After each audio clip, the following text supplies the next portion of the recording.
भाजप नेते अण्णामलाई यांनी मुंबईत येऊन केलेल्या वक्तव्यावरून मोठा वाद निर्माण झालाय आणि भाजपच्या मुंबईच्या आमदाराला आता अण्णामलाईचा पुळका आल्याचं पाहायला मिळत आहे। मुंबई ही महाराष्ट्राची नाही असं वादग्रस्त विधान भाजप नेते अण्णामलाई यांनी केलं आणि ते करताना त्यांनी मुंबईचा उल्लेख बॉम्बे असा केला। यावरून विरोधकांनी सडकून टीका केली। आता भाजपचे सायनचे आमदार तमिल सेल्वन यांना अण्णामलाईचा पुळका आल्याचं पाहायला मिळत आहे।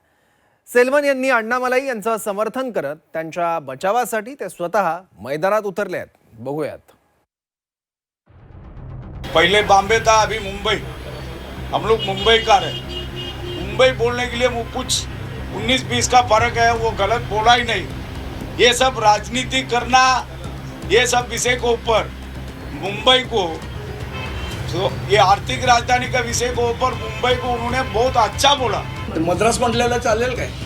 तमिल सेल्वनला विचारा एकदा, चेन्नईला मद्रास म्हटलं तर चालेल का? भाजपचा अजून एक आमदार काय तमिल सेल्वन, तो त्या अण्णामलाईची री ओढतो आणि बॉम्बे म्हणतो। आमच्या तोंडात बॉम्बे बसला, तुझ्या तोंडात बॉम्बे बसलाय, मग तू जा ना चेन्नईला। या विधानाला फार महत्त्व देण्याची आज आवश्यकताच नाही आणि ते काही राष्ट्रीय नेते नाहीत आणि ते काय बोलले यावर इलेक्शन कमिशन आपलं काम करेल। मुंबई मराठी माणसाचीच, मुंबई महाराष्ट्राची, याबद्दल दुमत असण्याचं कारण नाही। Bombay is not a Maharashtra city, it's an international city. And this city has got a budget of 75,000 crore, not a small money. Chennai's budget is 8,000 crore. Bangalore is 19,000 crore. You need good people sitting in the administration to manage the finance. भाजपचे तमिळनाडूतील नेते अण्णामलाई यांनी मुंबईत भाजपचा प्रचार करताना केलेल्या या वक्तव्यावरून मोठा वाद निर्माण झाला। एकतर अण्णामलाई यांनी मुंबई महाराष्ट्राचं शहर नाही, ते आंतरराष्ट्रीय शहर आहे असं वादग्रस्त वक्तव्य केलं आणि हे वक्तव्य करताना त्यांनी मुंबईचा उल्लेख बॉम्बे असा केला। Bombay is not a Maharashtra city. Bombay is not a Maharashtra city, it's an international city. आणि यावरूनच राज्यातील विरोधकांनी भाजप आणि अण्णामलाई यांचा जोरदार समाचार घेतला आणि मुंबई महापालिकेच्या निवडणुकीच्या प्रचाराच्या रणधुमाळीत विरोधकांना आयता मुद्दा अण्णामलाई यांनी दिला।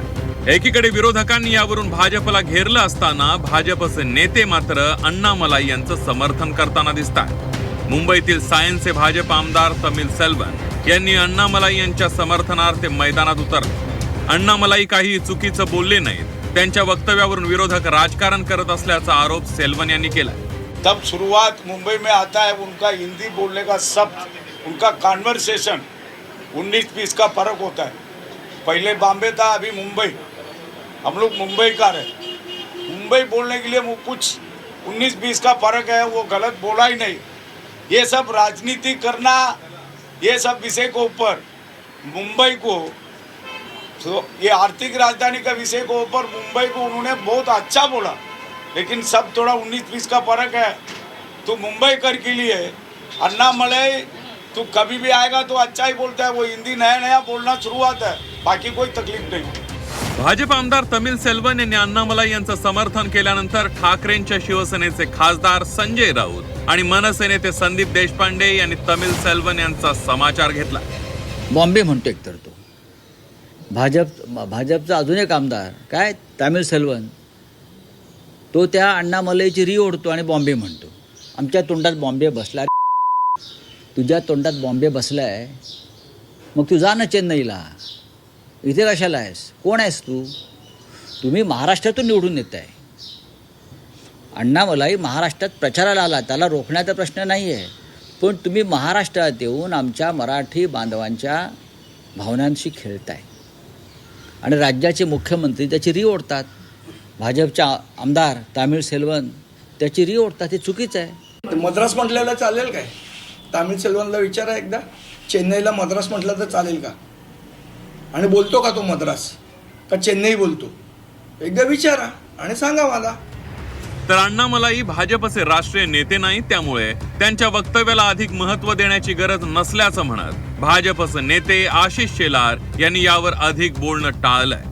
एकनाथ शिंदेंनी आज टू द पॉइंट या मुलाखतीमध्ये अण्णामलाई यांनी केलेलं विधान दुर्दैवी होतं, चुकीचं होतं असं म्हटलंय।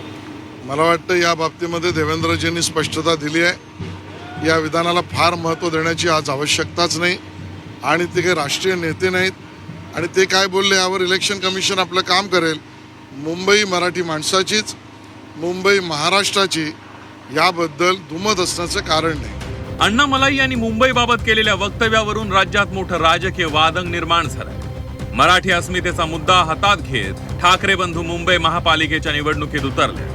अण्णामलाई यांच्या वक्तव्यानंतर ठाकरे बंधूंना भाजप विरोधात आयता मुद्दा मिळालाय.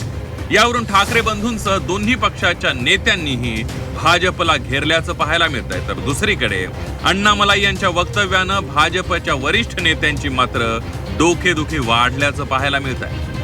ब्युरो रिपोर्ट, झी 24 तास.